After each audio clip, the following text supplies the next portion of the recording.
sebenarnya Mia kan kalau ta'aruf tuh kalau aku mah nggak pengen banyak orang tahu gitu Mi. Bahkan kalau udah hitbah pun kalau bisa jangan banyak yang tahu deh gitu. Sama Khadijah juga gitu. Iya. Saya yang tahu tuh cuman Maisarah sama ada satu lagi setelah fix baru menghubungin satu orang lagi untuk jadi kan Maisarah itu hanya informan. Kemudian yang satu lagi itu ada masih dari keluarga Rasul untuk jadi mediator langsung gitu. Yang ngajakin ngobrol Rasul untuk yang nanti ujungnya adalah jadi waktu itu ngobrolannya gini, wahai Muhammad, kamu udah ada niat nikah belum gitu? Nah waktu itu usia masih 25 dong, semuda apa semuda apa, udah ada niatan nikah belum gitu? Emang ada gitu yang mau sama aku gitu? Nggak tahu ini feeling Rasul gitu. Sudah ngerasa ditembak atau nggak pede. Jadi bahasanya emang ada gitu cewek yang mau sama aku nggak tahu itu saking humble beliau, nggak tahu udah ada feeling mau ditembak. Kamu mau nggak dengan ceweknya ya cantik? Berarti syarat pertama yang seperti yang diajarkan Rasul ya Jamal, bukan syarat pertama, sorry ini salah satunya ya. Jadi Jamal dia cantik, punya hasab itu status sosial yang tinggi, nasabnya bagus, kemudian dia punya harta. Cuma emang ada gitu? Enggak gitu. Emang ada gitu? Artinya Khadijah ini sebagai inisiator gitu loh, dia nggak malu-malu menawarkan dirinya kepada Rasul gitu, karena dia merasa Khadijah memang punya 4 potensi yang susah ada semua paket lengkap ya susah ditolak susah ditolak, tapi aman ya itu mah perjalanan beliau seperti itu. Emang siapa gitu? Beliau adalah kalau kamu memang niat nikah, beliau adalah ini gitu kan. Akhirnya beliau ngobrol, tetap beliau nggak langsung keputusan, beliau ngobrol sama paman-pamannya, tetap mempertanyakan, sama saling observe. Bener nggak sih omongan ini gitu, si mediator ini katanya dia begini gitu. Oh ya, kalau Khadijah mah udah banyak sebenarnya yang datang ke rumah dia untuk mau menghibah, tapi Khadijahnya, wah kamu beruntung ini kalau kamu, oh ya gitu ya. Begitu pelajarannya adalah untuk perempuan, kalau memang kamu yakin kamu sudah sangat siap dan kamu sudah tahu value kamu, nggak apa-apa kamu list value kamu apa aja. Aku insya Allah siap, kurikulum parenting sudah hatam. Misalnya kan itu modal. Siapa loh yang nolak perempuan dengan kurikulum parenting? Itu jarang banget ya teman-teman. Sebelum menikah, salah satu value yang harus kamu dapetin adalah sudah menghatamkan dan sudah minimal sudah banyak belajar lah ya, punya pengalaman di parenting sebelum punya anak gitu. Kurikulum, apalagi kurikulum yang sudah kamu hatamkan, boleh kamu sebutkan. Berarti suami kamu ngelihat, wah keren ini, jago masak misalnya. Terus sudah pernah mengikuti emotional management. Wah berarti minimal sudah tahu lah ya dunia memanage. Aku juga dapat piagam manajemen keuangan. Itu lengkap banget nih. Paket komplit manajemen semua. Kalau perempuan kan lebih ke manajemen ya, nge-manage gitu ya. Ya kayak Khadijah, meskipun kalau Khadijah kan duitnya ada, manajemennya bagus. Kalau aku sudah siap manajemennya, meskipun duitnya keuangannya, ayo silakan. Siapa yang mau berinvestasi? Gitu. Nah ini mikir tadi gitu kan, kalau aku punya ketertarikan sendiri soal parenting gitu. Sementara kalau aku lihat nih, aku ikut sekolah parenting, ikut sekolah pranikah bahkan misalnya, itu tuh perempuan banyak, laki-lakinya tuh sedikit banget. Bahkan kalau untuk parenting, bapak-bapak udah punya anak dan sedikit banget gitu. Aku tuh mikir gitu, aduh nanti suami aku mau nggak ya diajak belajar parenting. Itu juga kekhawatiran aku, jadi susah banget gitu Mi nyari yang punya interest yang sama gitu Mi ke situ. Gitu. Nah terus ditambah lagi kayak gini Mi, kan orang-orang suka pada bilang juga gitu, laki-laki tuh suka minder sama perempuan yang pendidikannya di atas dia gitu, atau enggak misalnya ya pokoknya aku jadi kayak ragu sendiri gitu Mi gitu. Misalnya nih gitu, ada yang memang ternyata punya interest yang sama, tapi ternyata pendidikannya SMA misalnya, atau enggak D3, enggak belum S1 juga, bahkan sementara aku udah S2 misalnya gitu. Apakah itu suatu hal yang problem besar kah? Sekufu kah ya nanti? Gitu. Jadi itu sih yang masih jadi pertanyaan aku, sekufu itu sebenarnya seperti apa sih? Apakah dari level ekonominya sama gitu, atau misalnya jangan-jangan malah ternyata dari ekonomi juga di bawah, itu apakah akan jadi masalah gitu ya? Atau sebetulnya selama kita deal di awal tuh sebenarnya ya nggak apa-apa, selama kita udah tahu kondisinya seperti apa dan punya kompromi yang kita sepakati bersama, atau kayak gimana gitu Mi tentang sekufu yang tadi itu. Ya, makanya sekufu itu sebenarnya luas banget. Tapi yang pasti sekufu itu agama. Itu udah kayaknya udah biar nggak banyak masalah aja gitu, karena kan di dalam agama itu ada banyak apa ya, petunjuk-petunjuk. Kalau kita petunjuknya satu petunjuk, kita mau kemana gitu. Aku mau ke Bali, ya udah petunjuknya kan ke Bali gitu. Nggak yang petunjuknya nggak beda-beda lagi gitu. Tapi kan menurut buku petunjuk aku, nah itu kan bakal jadi rada ruwet gitu. Sekufunya itu agama. Terus kalau misalnya lebih banyak sekufu di banyak hal, itu mungkin meminimalisir perbedaan sekufu, status sosial, ekonomi, pendidikan, bahkan looking, fisik sekufu kalau bisa. Tapi kalau nggak bisa, banyak juga yang berjodoh dengan yang tidak sekufu tapi bisa saling accept, menerima. Kan yang paling penting kan penerimaan, meskipun nggak sekufu tentang ekonomi gitu kan. Dan ini banyak banget, satu dosen, satu lagi satpam, ada loh, ada banget. Dan aman sepuasnya. Aku kurang tahu karena bukan keluarga aku gitu. Tapi sampai saat ini usia pernikahannya masih berjalan, dan aku nggak tahu kesulitan apa. Kan hanya mereka yang bisa menceritakan kesulitannya gitu. Tapi itu ada, artinya kan sampai detik ini berarti ada saling accepting, saling menerima kondisi ketidaksekufuan itu gitu. Atau beda apa misalnya, beda status sosial, beda pendidikan, beda fisik. Nah, tentang beda fisik, ya normal mah cantik sama ganteng gitu kan. Kalau misalnya ada yang yang cantik sama yang jelek, nanti langsung wah banyak duit kayaknya. Gitu kan. Atau misalnya yang cowok jelek, yang cewek cantik, aduh dukunya kuat banget. Iya Mi, orang-orang tuh yang Mi komentarnya gitu. Ya padahal kan nggak gitu juga gitu, yang namanya jodoh bisa aja terjadi seperti itu.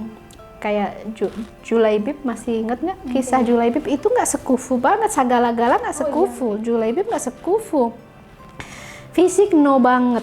Julaibib pendek dan nggak banget. Dia termasuk, maaf ya, manusia yang tersingkirkan di kota Madinah. Istrinya perempuan cantik. Julaibib miskin, istrinya pemuka Ansor, kaya, cantik, pemuka. Dah Julaibib udahlah, punten ya, fisiknya nggak banget, ekonomi nggak banget, keluarganya nggak banget gitu. Tapi anehnya yang punya inisiatif menikahkan itu Rasul. Ini gimana sih Rasul? Feelingnya Padahal di hadis yang lain Rasul pilihlah karena bla bla bla. Ini kenapa nabrak gitu? Artinya itu bukan sesuatu yang fix gitu loh. Jodoh itu bukan sesuatu yang harus ini dan itu. Ya udah, Allah kalau udah ngasih jodoh ya udah nikmatin aja gitu. Nah, ini Rasul yang jadi yang menginisiasi gitu. Rasul datang ke ayahnya yang perempuan cantik, izin, aku mau meminta putri kamu untuk dinikahi. Oh, seneng banget. Pasti Rasul, kami seneng banget. Wait, bukan untuk aku. Wait, untuk siapa? Gitu kan. Wait, untuk siapa? Untuk Julaibib. Julaibib? Yang itu mah udah bahasa yang gitu kan. Aku nggak bisa ngasih jawaban Rasul. Aku tanya ke istri aku, udah lemes. Harapannya menikah dengan Rasul, terus kayak ternyata kalau dari kasat mata gitu ya. Ya kan? Terus datang ke istrinya. Anak kamu udah yang lama. Rasul datang meminta putri kita untuk dinikahi. Alhamdulillah, pokoknya seneng. Masya Allah, alhamdulillah, tentu saja ini apa ya? Membuat kami pride, membuat kami happy, membuat kami inilah gitu. Wait. Bukan untuk Rasul, terus untuk siapa? Tuh Julaibib. Kayak Shock gitu ya, kaget. kan gak sekufu say, cantik, anak kita mah kaya. Aduh, Julaibib nggak tipe, kata istrinya. Anaknya dengar, ayah, ibu, siapa yang melamar aku gitu? Rasulullah, tapi bukan untuk beliau sendiri, untuk Julaibib. Kata, kalau Rasul yang meminta gitu, ini memang perempuan nih yang itu tadi, yang bisa apa ya, yang bisa menghadapi challenges, tantangan ya, dengan Julaibib gitu. Julaibib yang itu udah terkenal karena Julaibib itu bukan terkenal karena ganteng, enggak, bukan terkenal kaya, bukan terkenal keren, enggak, tapi Karena terkenal unik sendiri gitu ya, beda. terkenal enggak banget lah ya. Kalau memang Rasul yang yang memberikan arahan, yang memberikan keputusan gitu, insya Allah, gimana ya bahasanya perempuan itu, dia ngomongnya, aku tidak akan celaka bersama lelaki pilihan Rasul. Bener sih, perempuan tuh yang paling penting jangan sampai celaka di tangan laki-laki yang nggak bener nggak sih? Kadang-kadang looknya oke, duit oke, pendidikan oke, Nah itu. segala oke, tapi tetapnya celaka. Iya itu. Celaka. Jadi tentang sekufu juga sebenarnya, kalau bisa biar karena nggak semua perempuan punya kesiapan seperti istri Julaibib, siapnya yang ganteng, yang pintar, yang kaya, yang pokoknya yang itu siap. Kalau yang itu mah aduh, siap nggak ya? Makanya Rasul secara umum ya udah pilihlah yang sekufu supaya tidak banyak sumber keributan gitu. Gitu sih. Iya gitu. Karena ya memang gimana ya Mi gitu, karena arahnya tuh kan memang pengennya tuh, aku udah punya bayangan nih kalau punya keluarga tuh pengennya bidang perjuangannya di mana gitu, di pendidikan keluarga juga gitu. Jadi pengennya suami pun mau belajar parenting biar bisa ngedidik anak bareng-bareng di rumah gitu. Udah ada bayangan pengennya homeschooling aja nih, nggak mau sekolah, tapi kan nggak mungkin kalau homeschooling sendiri gitu. Pasti harus disupport sama suami juga. Iya. Sedangkan tadi kekhawatiran itu kayak, kalau aku kelas parenting semuanya udah nikah tuh bapak-bapak, dan sedikit banget gitu nih. Dan curhatannya para istri tuh kayak, suami aku susah diajak gini, diajak gini. Jadi kan aku jadi kayak wah nanti kalau aku nikah suaminya nggak mau gimana gitu nih. Semoga jadi sih kayak, dapat iya gitu. Jadi khawatirnya tuh kayak kalau udah pengen nyari yang S2 lagi, pengen belajar parenting, kayak terlalu muluk-muluk gitu nih. Aku ngerasanya kayak emang ada gitu yang masih single kayak gitu. Banyak lagi. Nah kayak gitu. Terus kalau misalnya nih Mi, gitu kayak tadi kan agama harus sekufu gitu, tapi ternyata pandangan misalnya fikihnya beda gitu Mi. Apakah itu suatu hal yang bermasalah banget atau enggak? Kayak misalnya apa ya Mi, ini aja musik, yang satu bilang musik boleh, yang satu bilang musik nggak boleh gitu. Atau enggak misalnya dari ibadah-ibadah yang dibilang ini bid'ah itu enggak, yang kayak gitu Mi, itu apakah akan suatu jadi masalah yang besar kalau misalnya ternyata ada beda, atau kalau misalnya dari awal udah deal, ya itu mah kamu boleh begitu, Tapi jangan maksa aku misalnya gitu. Kalau kita udah saling deal kayak gitu, apakah bisa atau memang harusnya emang sepaham aja gitu nih? Yang pasti kalau mau meminimalisir resiko berarti yang sepaham. Jadi nggak banyak potensi gitu, tapi juga tidak menutup kemungkinan yang beda juga bisa berjalan dengan lancar. Karena kalau yang orang berbeda, tapi dia bisa manajemen perbedaan. Oke, manajemen perbedaan. Iya dong, nggak mungkin kita satu kata you yes, I am yes selalu tuh nggak mungkin. Pasti kita akan di satu titik kita berbeda.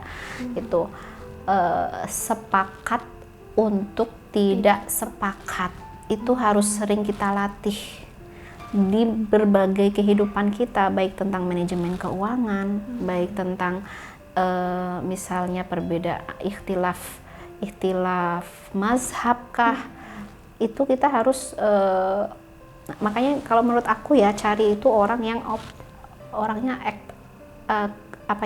orangnya understanding dan compassion. Understanding itu dia akan memahami kamu. Oh, ternyata dia lagi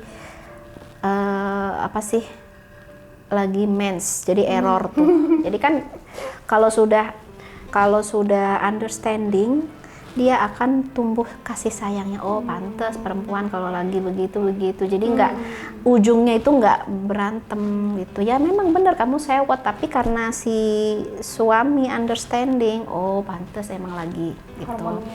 Atau misalnya beda mazhab gitu.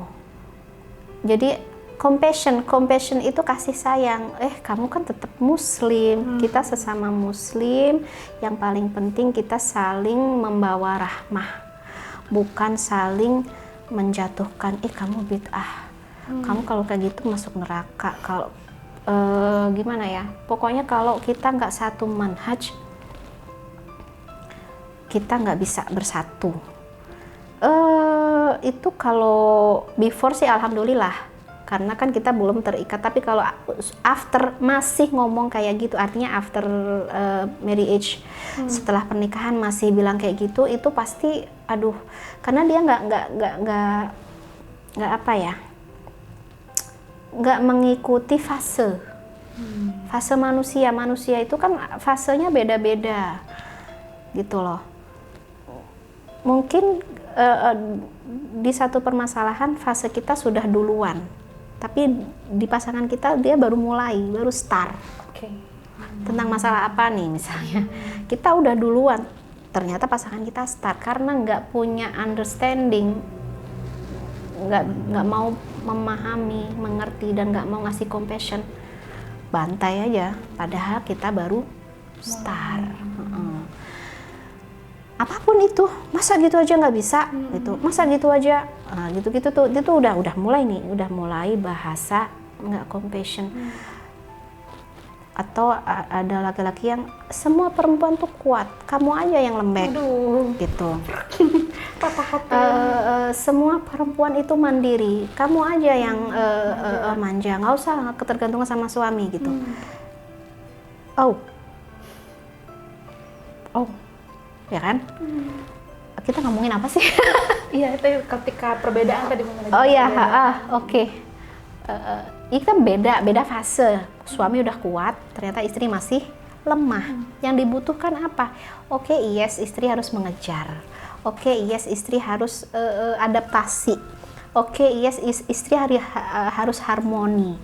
Tapi kan nggak instan. Kadang-kadang proses orang beda gitu. Makanya itu untuk menemani proses itu, kamu butuh suami yang compassion, yang lebih banyak memaklumi, mungkin yes, memahami. Compassion itu iya kali, apa sih compassion? Kalau ditranslate itu Ya, saya lebih gimana, kayak ke anak kecil gitu loh. Udah bocah kecil, ya udahlah ya. Meskipun fisik kita gede, tapi kan kadang-kadang memang kita di kondisi seperti anak kecil misalnya, di kondisi yang memang belum siap untuk memang belum dewasa di satu titik itu, di titik yang lain mungkin kita sudah aman gitu. Jadi dan itu rada apa ya, gimana cara menemukan cowok yang compassion, lebih banyak menyayang daripada mengkritisi. Kalau ada yang selalu criticizing, selalu dikritisi, itu criticizing itu berbeda dengan supporting. Criticizing tuh kerudungmu jelek, maaf, make upmu menor, itu criticizing. Kamu nggak matching pakai baju ini. Itu berbeda ketika misalnya, ih kamu tuh keren ya gitu, kamu udah dandan. Tapi kayaknya ini nah itu kan supporting. Beda bahasa, beda kalimat ya, beda diksi. Itu supporting gitu. Nggak langsung ya itulah menjatuhkan. Kadang-kadang kamu teh perempuan gitu aja nggak bisa. Meskipun itu benar, ya kan? Meskipun itu benar, atau membandingkan dengan perempuan lain, tuh di sana perempuan pada meskipun itu benar, tapi itu bukan bentuk compassion. Compassion itu yuk bisa, yuk kamu, yuk kamu bisa kok gitu. Apa nih? Karena kan setiap pasangan kan kita akan temukan kelemahan dia, gitu. Kelemahan dia itu, yuk kamu bisa, yuk bisa yuk gitu. Apa nih biasanya? Kelemahan apa nih? Kelemahan misalnya apa ya? Yang sumber cekcok deh. Sumber cekcok. Tadi malas olahraga, akhirnya ya kan? Gitu. Nah gini misalnya, malas olahraga. Sana kamu gendutan. Aduh. Sana kamu gendutan gitu. Nah, itu berbeda dengan Olga bareng yuk. Kita mau kemana? Aku nggak sempat nemenin kamu ke ini, nggak sempat nemenin kamu Olga gitu. Mau sama siapa gitu temenmu? Jadi mencoba mencarikan jalan bersama, bukan nyuruh aja gitu ya, dorong. Dan kadang-kadang dia nggak nyuruh dan nggak ngedorong, cuman kritik doang. Nggak kritik juga nggak, diem baik, tapi udah beda. Itu malah lebih horor ya. Itu udah beda vibes.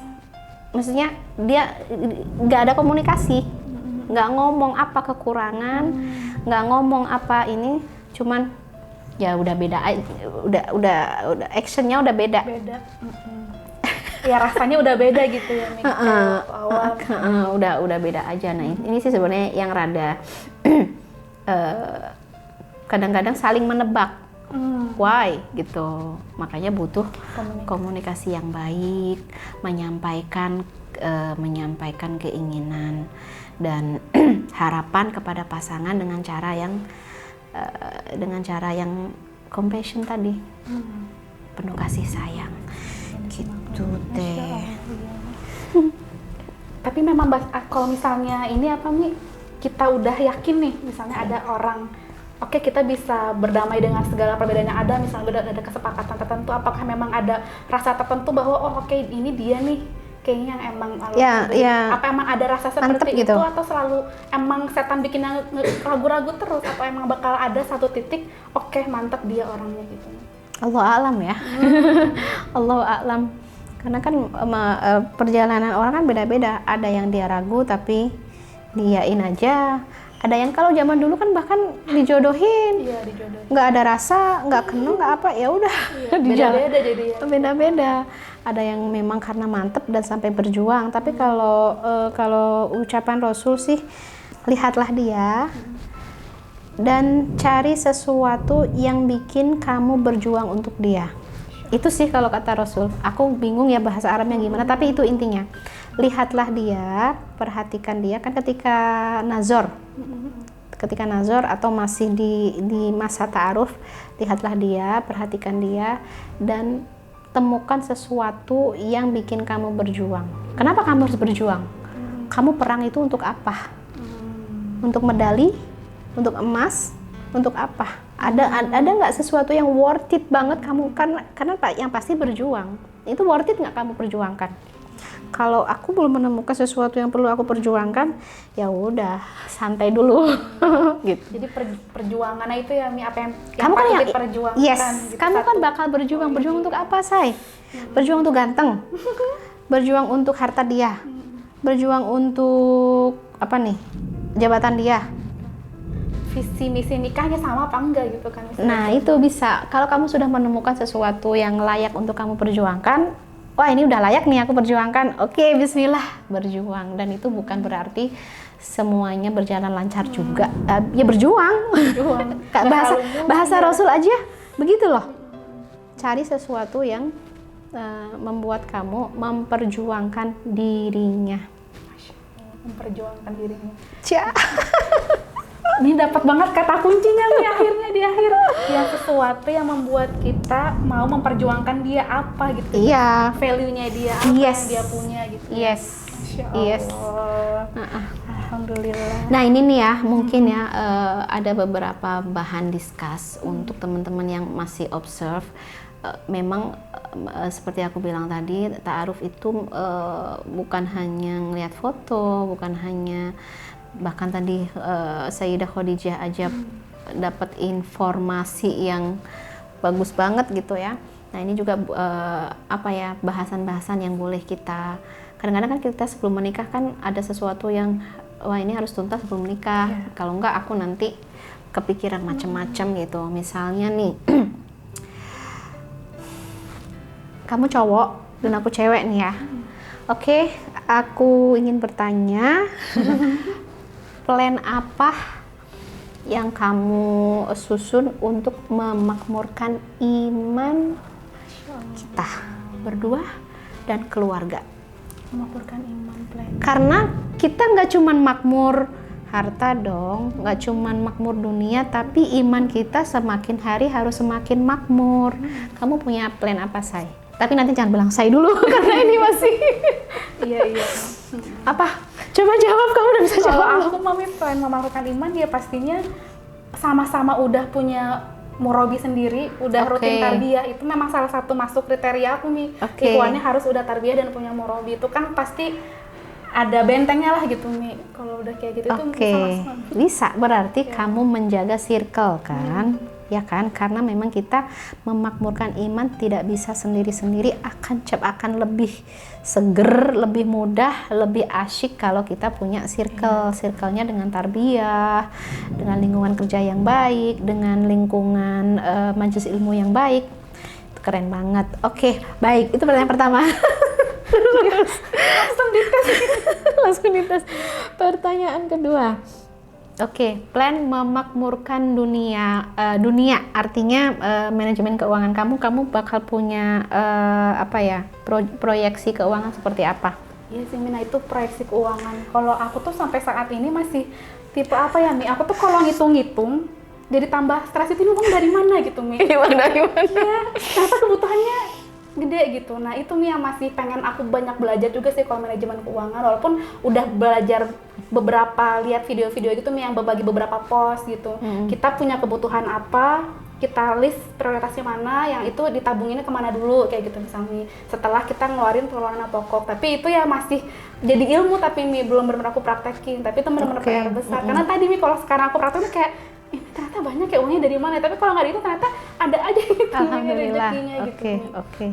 Berarti selama ini keuangan pribadi nih ya, keuangan pribadi aman ya, punya safe haven. Ya kita tuh nggak ngerti nih, ketika aku ngitung malah kayak kok surplus ya, kok surplus, wah keren, bagus. Tapi itu belum plan ya, itu baru harus di planningin. Tapi yang pasti kamu untuk masalah plan ini kamu udah tahu mana prioritas. Prioritas pendidikan, misalnya kesehatan, prioritas sandang, pangan, papan, itu kita udah ngerti, udah itu insya Allah aman. Kadang-kadang kalau perempuan kan impulsif ya belanja gitu. Yang penting jalan nggak ada tujuan. Mau cari apa Mi? Nggak ada apa-apa. Tapi pas pulang banyak ya. Oke. Tentang ini pertanyakan juga parenting tanggung jawab siapa? Tanggung jawab dua-duanya Mi. Dua-duanya. Iya. Nah itu harus benar-benar kamu tuntut. Bukan tuntut ya, diskusikan lah ya. Yakin tanggung jawab dua-duanya, nggak tanggung jawab ini nih, aku jadi perempuan nih, yakin bukan tanggung jawab istri doang.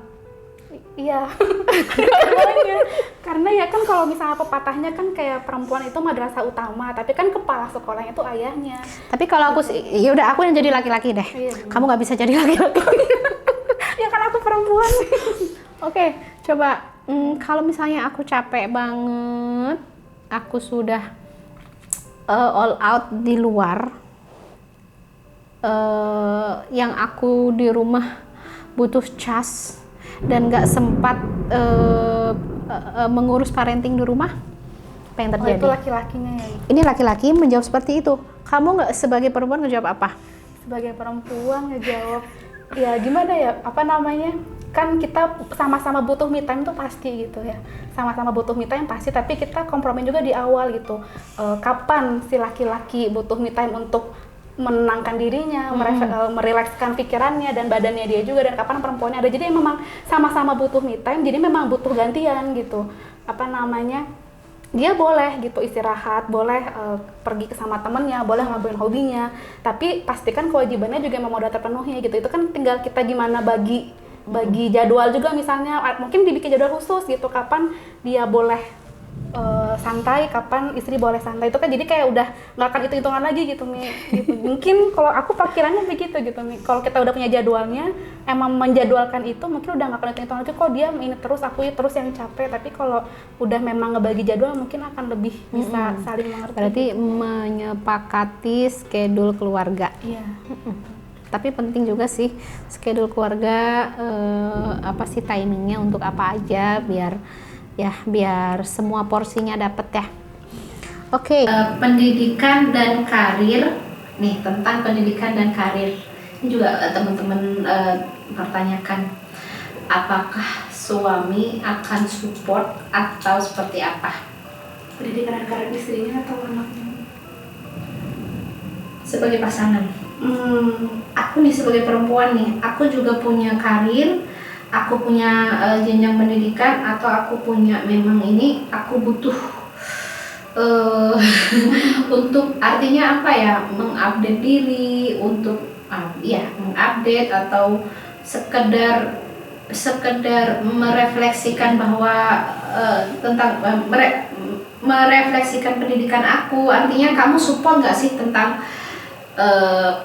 karir dan pendidikan? Iya, apa namanya, nah itu dia nih yang sebenarnya pengen dicari itu kan, karena memang sama-sama, aku juga senang belajar gitu, pasti itu yang bakal aku cari juga gitu nih, bahwa apa namanya, intinya kita sama-sama dia support ya. Tapi kalau misalnya kamu menerang yang ya kamu support aku gitu doang, satu pihak saja, nggak bisa. nggak bisa. Iya gimana, kan kita namanya manusia punya kebutuhan pribadi, itu aktualisasi diri gitu nih. Ketika itu nggak dipenuhi, ya pasti jadinya nggak balance, dan mungkin terlihat fine-fine aja, tapi bisa jadi masalahnya tempat lain gitu nih, gitu. Akhirnya jadi sumber masalah di tempat lain yang nggak kelihatan gitu. Karena kalau mungkin karir masih nggak semua perempuan berkarir ya, tapi kalau tentang pendidikan, nggak harus pendidikan formal sih, perempuan juga butuh space khusus untuk terus mencari ilmu, ya kan? Karena ada juga banyak laki-laki yang dia itu terlalu apa ya? Terlalu mengekang, posesif gitu, terlalu posesif, bahkan ke majelis ilmu dibatasi, bahkan ke keluarga dibatasi, ke teman-teman dibatasi. Kalau kamu menemukan yang seperti ini, maaf nih, enggak. Saya kurang bisa menerima. Justru pengennya bisa kajian bareng gitu. Nah itu juga, artinya itu juga dibahas ya nanti ya. Apa tadi yang tentang pendidikan dan karir. Kemudian, nah ini tentang trauma atau histori kesehatan mental juga boleh discuss. Tapi gitu. kalau nggak nyadar punya masalah dengan kesehatan mental itu? Ya kalau nggak nyadar ya enggak, artinya kan yang nyadar doang. Artinya kadang-kadang ini aku punya ini loh gitu, aku punya trauma ini, nggak apa-apa. Membicarakan trauma, aku takut ini, aku takut itu.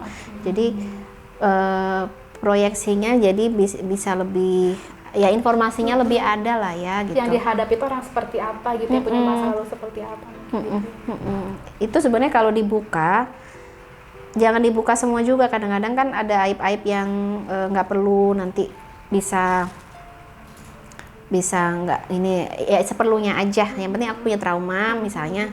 Sebenarnya nggak semuanya harus kita bongkar, nggak semuanya harus kita diskusikan. Tapi ketika kita diskusikan itu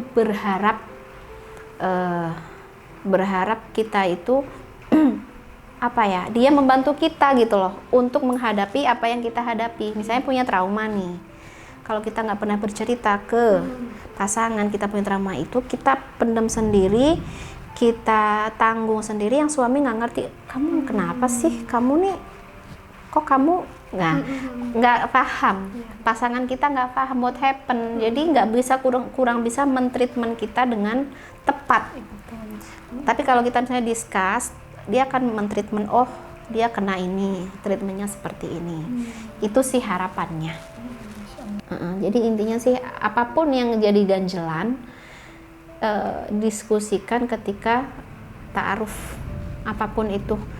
Udah kebongkar semua data kita, ternyata nggak jadi. Nggak, kalau menurut aku sih nggak apa-apa, karena kan kita belajar, dia belajar gitu.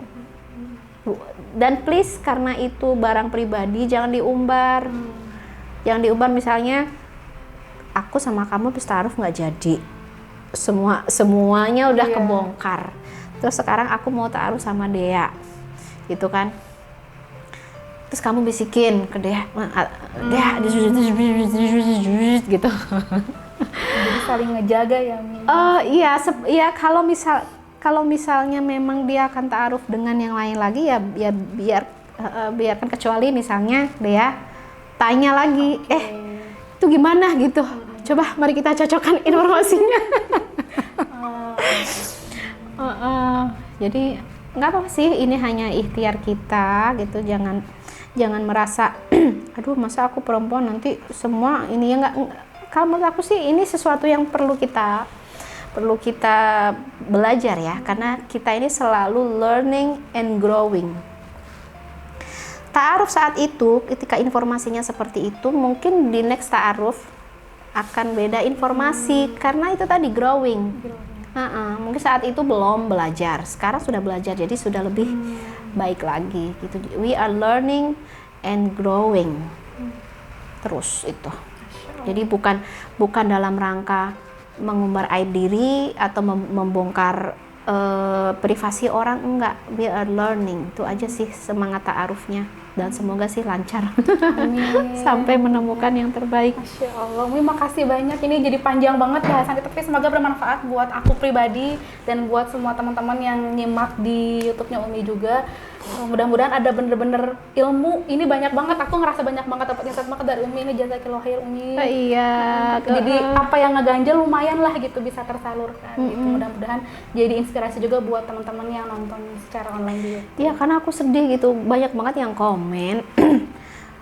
Yaitu komennya begitu, Umi aku tuh udah ta'aruf, maksudnya aku nggak pacaran, aku menghindari pacaran, nggak ta'aruf, tapi kok dapetnya gini-gini amat ya gitu. Dan seakan-akan jalan ta'aruf itu adalah jalan sial dia, karena kan kurang maksimal tadi ya, mungkin cara ta'aruf kita juga belum maksimal gitu. Semaksimal apa, coba deh kayak Khadijah radhiyallahu anha sampai segitunya gitu, sampai apa ya istilahnya kan, kalau kamu pengen tahu kepribadian seseorang, safir ma'ahu, safir itu traveling lah bersama dia. Lah kan saya nggak bisa traveling sama dia, kamu bisa Tanya yang pernah traveling kan, nggak harus kamu, waduh dananya gede dong nyuruh dia traveling sama, nggak gitu juga sih. pernah traveling bareng gitu, kita tanyain Gitu. Barakallah fiik. Thank you teman-teman, semoga bermanfaat. Barakallah. Assalamualaikum warahmatullahi wabarakatuh.